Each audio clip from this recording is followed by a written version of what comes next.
De nos jours, toute personne qui parle plusieurs langues, qui pense maîtriser plusieurs langues, pense à embrasser le métier de traducteur, mais sans se poser les bonnes questions. Dans cette vidéo, je t'explique quelles questions tu dois te poser si tu penses à devenir traducteur freelance et surtout, quels sont les facteurs déterminants pour ta carrière. Notamment, qu'est-ce qui va faire que tu arrives à percer comme traducteur ou pas. Bonjour et bienvenue sur ma chaîne, je m'appelle Ariel et je suis traductrice de l'allemand et de l'anglais vers le français pour tout ce qui est marketing, technique et technologie de l'information. Si toi aussi tu penses à devenir traducteur, c'est que sûrement en plus de ta langue maternelle, tu penses maîtriser une ou plusieurs autres langues. Peut-être parce que tu as grandi dans un foyer bilingue ou parce que tu as vécu très longtemps dans un pays étranger, tu as l'impression que tu peux devenir traducteur. Pourquoi je dis pense ou impression? Parce qu'il va falloir beaucoup plus que parler ou même écrire une langue pour devenir traducteur. Et ça, il y a très peu de personnes qui le savent ou alors qui veulent le prendre en compte quand elles pensent à devenir traducteur freelance. La première question que tu dois te poser quand tu penses à devenir traducteur est celle de savoir si tu maîtrises les langues dans lesquelles tu vas travailler. Ça a l'air très simple, mais c'est le facteur le plus important. Si tu veux par exemple travailler en français et en anglais et que ta langue maternelle est le français, tu dois te poser la question de savoir si ton niveau de français est suffisamment bon pour que tu puisses traduire en français.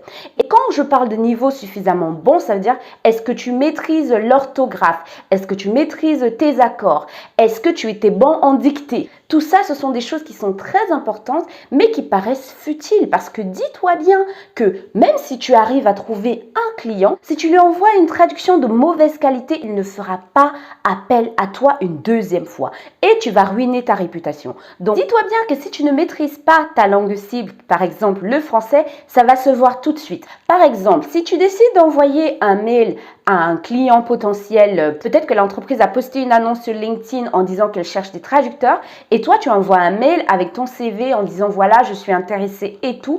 Dès l'objet de ton mail, en fait, on peut voir si ton niveau en français est bon ou pas. C'est-à-dire que si tu commences à faire des erreurs dès l'objet du mail, dis-toi bien que la personne ne va même pas prendre le temps de lire le corps de ton mail et elle va le supprimer. Donc, on a des erreurs dans l'objet du mail. On a des erreurs dans le corps du mail. On a des erreurs dans le CV et des erreurs impardonnables comme des S qui manquent ou alors des accords qui sont mal faits et tout le reste. C'est quelque chose qui crie amateur dès le départ. Donc, si tu as des erreurs dans ton texte de présentation, tu te dis bien que le client ne va jamais te recruter. On n'est même pas encore arrivé à évaluer la qualité de tes traductions que tu es déjà disqualifié. Si tu décides de ne pas faire de prospection par email et que tu passes plutôt par le téléphone, si tu appelles un client et qu'en fait au téléphone tu n'arrives pas à le convaincre, peut-être parce que tu n'as pas les bonnes capacités communicationnelles ou alors parce que tu hésites ou alors parce que tu commets des erreurs en fait tout simplement et que ça s'entend, le client ne va pas non plus te faire confiance. Donc ton niveau de langue est vraiment le facteur le plus important quand tu penses à devenir traducteur, que ce soit freelance ou alors en entreprise. Ce que j'ai remarqué au fil des années est tout simplement que les personnes surestiment leur capacité linguistique.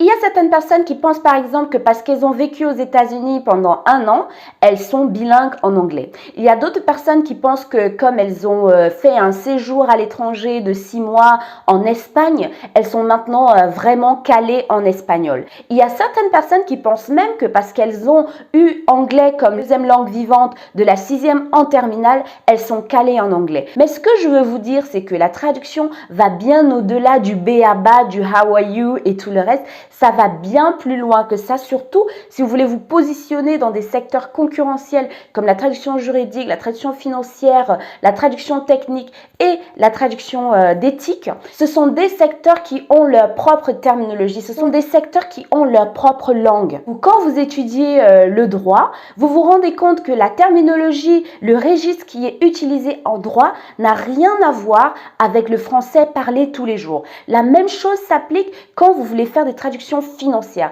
La terminologie financière, la terminologie juridique, la terminologie technique sont propres en fait à ces domaines-là. Et si vous ne maîtrisez pas déjà le b.a.-ba, c'est-à-dire le registre commun, familier d'une langue, ce n'est pas ces registres-là, ce n'est pas ces terminologies-là que vous allez maîtriser. Vous n'allez pas pouvoir faire de traduction dans ces domaines-là. Moi, j'ai par exemple un profond respect pour les étudiants francophones qui arrivent dans un pays comme l'Allemagne et qui vont étudier économie de gestion ou droit, parce que même les autochtones, c'est-à-dire même les Allemands de souche qui sont nés et qui ont grandi dans cette langue-là, ont du mal à comprendre la terminologie en économie de gestion et en droit. Quand on est étudiant camerounais par exemple et qu'on arrive en Allemagne et qu'on rentre en filière d'économie de gestion, on doit non seulement apprendre l'allemand de base, mais aussi apprendre la terminologie qui a trait au droit ou alors qui a trait à l'économie de gestion. Ça fait un double défi en fait pour ces étudiants-là, ce qui fait que j'ai un profond respect pour ceux qui arrivent vraiment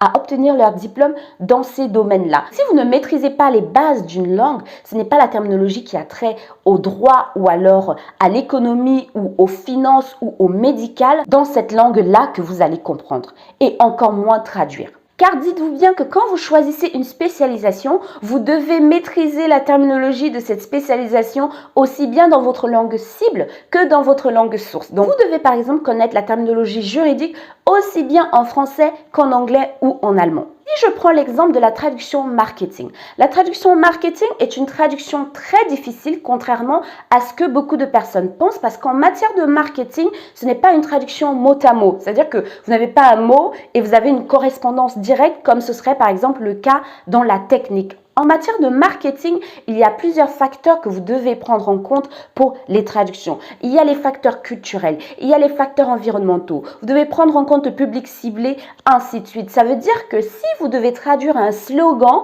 vous devez prendre en compte la marque, vous devez prendre en compte le public ciblé par la marque pour décider si vous avez par exemple tutoyé ou vous voyez les personnes, si vous partez dans un registre familier, cool, décontracté ou alors si vous restez dans un registre sérieux ou pas. Donc, ce qui fait qu'en matière de marketing, vous pouvez passer une semaine pour la traduction d'un slogan. C'est aussi difficile que ça. Et si vous avez un client en face de vous, en fait, qui ne comprend rien en matière de traduction, mais qui maîtrise le côté marketing, il va falloir que vous arriviez à défendre votre traduction. Donc, il va y avoir une espèce de ping-pong où vous allez faire une première proposition et le client va vous dire « mais pourquoi vous choisissez ce mot plutôt que celui-là » Et c'est à ce moment-là que vous devez montrer que vous maîtrisez l'environnement culturel de la langue cible et lui dire non. Par exemple, en France, il ferait mieux de vous voyer les personnes, même si on cible un public jeune, parce qu'à partir d'un certain âge, ça ne va pas être considéré comme approprié de tutoyer des personnes, ce qui va être peut-être le cas en anglais. Donc, en fait, ce sont des détails que vous devez prendre en compte quand vous faites une traduction marketing. Donc, si tout ce que vous apportez sur la table, c'est que vous savez parler français, ça va être un peu compliqué. Si vous savez parler français, mais que vous ne connaissez pas l'environnement culturel, socio-culturel du pays où vous êtes, ça va être un peu compliqué de pouvoir vendre votre traduction marketing ou alors de pouvoir vraiment trouver la bonne correspondance à proposer au client et qui va s'adapter au public qu'il cible, au pays qu'il cible et à la culture qu'il cible. Tout ça pour vous dire que si vous pensez à devenir traducteur, je vous invite à vraiment faire une autocritique, une auto-évaluation de vos compétences. Je vous assure, il ne suffit pas d'avoir vraiment fait anglais de la 6e en terminale pour être traducteur. C'est impossible, vous n'allez pas pouvoir le faire. À moins de livrer des traductions de très mauvaise qualité et à moins que la personne en face ne se rende pas compte qu'elles sont de mauvaise qualité, vous n'allez tout simplement pas pouvoir percer dans ce secteur-ci. Pour cela, il y a beaucoup trop de concurrence. Il y a beaucoup trop de bons traducteurs pour que vous veniez avec des capacités linguistiques minimes et vraiment proches du néant et que vous pensiez que vous allez pouvoir percer dans ce domaine. C'est impossible. Si vous ne savez pas comment évaluer vos compétences, par exemple en français, je vous invite à aller faire des dictées. Il y a des sites qui proposent des dictées pour adultes. Vous allez faire ces dictées et en fait, vous allez voir les résultats et je pense que ce sont de très bons indicateurs de votre niveau général en français. Par exemple, sur le site Dictali, vous avez la possibilité de faire des dictées. Donc, c'est vraiment par niveau. Il y a des dictées pour enfants, dictées pour adultes, mais aussi dictées pour débutants, dictées intermédiaires, ainsi de suite. Allez vous tester sur ces sites-là. Il y a Dictali et il y a également le site Orthodidacte qui vous permettent de faire des dictées et d'évaluer, mais aussi d'améliorer vos connaissances, votre niveau en français. N'hésitez pas à aller vraiment faire une dictée tous les jours ou une fois par semaine pour améliorer votre orthographe, votre grammaire et tout le reste. Et là où vous voyez que vous avez des lacunes, travaillez dessus, repartez en ligne, refaites des exercices. Allez par exemple sur le site Français Facile pour réapprendre les notions de grammaire, réapprendre les notions d'orthographe, réapprendre les notions de conjugaison pour vraiment améliorer votre niveau. Vous avez également le site Projet Voltaire qui vous permet aussi de vous tester mais aussi de vous améliorer en général. Donc, il y a des ressources sur Internet qui sont disponibles et qui peuvent vous permettre de faire le travail. Mais il faut pour cela que vous fassiez cette introspection et que vous acceptiez que vous avez des lacunes et que vous soyez prêt à travailler dessus. Ce qui s'applique à la langue cible s'applique bien entendu aussi à la langue source. Dans la langue source, le plus important est de comprendre ce qui vous est dit. Parce que si vous n'arrivez pas à comprendre ce qui est dit dans le texte source, vous aurez également du mal à le transcrire dans le texte cible. La compréhension de votre langue source est vraiment un facteur déterminant pour votre carrière. Quel est votre niveau dans votre langue source? Si vous voulez être traducteur financier, quand vous lisez les articles d'un magazine spécialisé, d'un magazine en économie, est-ce que vous comprenez ce qui est dit? Est-ce que vous comprenez les termes? Est-ce que vous savez ce que c'est que le Nasdaq? Est-ce que vous comprenez ce que c'est que la bourse? Est-ce que vous comprenez tout ça en fait dans la langue source? Est-ce que vous saisissez le sens des phrases? Est-ce que vous arrivez à tirer des conclusions de ces articles? Est-ce que vous arrivez à comprendre l'essence de ces articles-là? Ça, c'est quelque chose de très important. Et ça va, comme pour la langue cible, bien au-delà du b.a.-ba, du how are you, vous devez maîtriser les rouages de votre langue source pour en maîtriser le sens et pour pouvoir mieux le transcrire dans la langue cible de votre choix. Une fois que vous avez passé l'étape de l'auto-évaluation et que vous avez peut-être travaillé sur vos connaissances de base, sur vos manquements et tout le reste, ça ne s'arrête pas là. Une fois que vous avez passé ce stade et que vous avez maintenant un bon niveau dans votre langue cible, il va falloir que vous vous exerciez. Donc, vous allez devoir traduire comme jamais. Si vous êtes deux et que vous voulez tous les deux vous lancer comme traducteur, vous travaillez, vous faites des traductions, vous échangez et vous les corrigez mutuellement. Donc, l'un corrige la traduction de l'autre, ainsi de suite. Et après, vous revoyez ensemble là où vous avez fait des erreurs ou alors là où vous pensez qu'il y a moyen d'améliorer la traduction. Ce que je vais également vous dire, c'est de ne pas hésiter à passer des tests de traduction. Passer des tests de traduction, ça va vous donner également une idée de votre niveau. Votre niveau est faible, en fait, les tests vont revenir négatifs, donc vous n'allez pas passer et ça va vous pousser à travailler davantage pour pouvoir passer les tests de traduction. Parce que les agences ne rigolent pas avec les tests de traduction, elles les envoient généralement à leurs meilleurs traducteurs. Donc, si ça ressort positif, c'est pour vous un indicateur que votre niveau est bon. Et si ça revient négatif, vous savez sur quoi vous devez travailler. L'objectif de cette vidéo n'est en aucun cas de te décourager si tu penses à devenir traducteur freelance. Tout au contraire. Mais ce que j'essaye de te dire en fait, c'est que si tu veux devenir traducteur freelance, la base, c'est les connaissances linguistiques. La base, c'est ton niveau de langue. La base, c'est la maîtrise des langues dans lesquelles tu vas travailler. Et quand je parle de maîtrise, ça va bien au-delà de ce que j'appelle le b.a.-ba. C'est-à-dire que ce n'est pas suffisant que tu comprennes l'anglais ou alors que tu puisses regarder un film Netflix en VO, ce n'est pas suffisant. Même si tu fais corriger ton CV et autres par d'autres personnes, à un moment quand tu seras devant ton texte que tu auras à traduire, tu seras tout seul.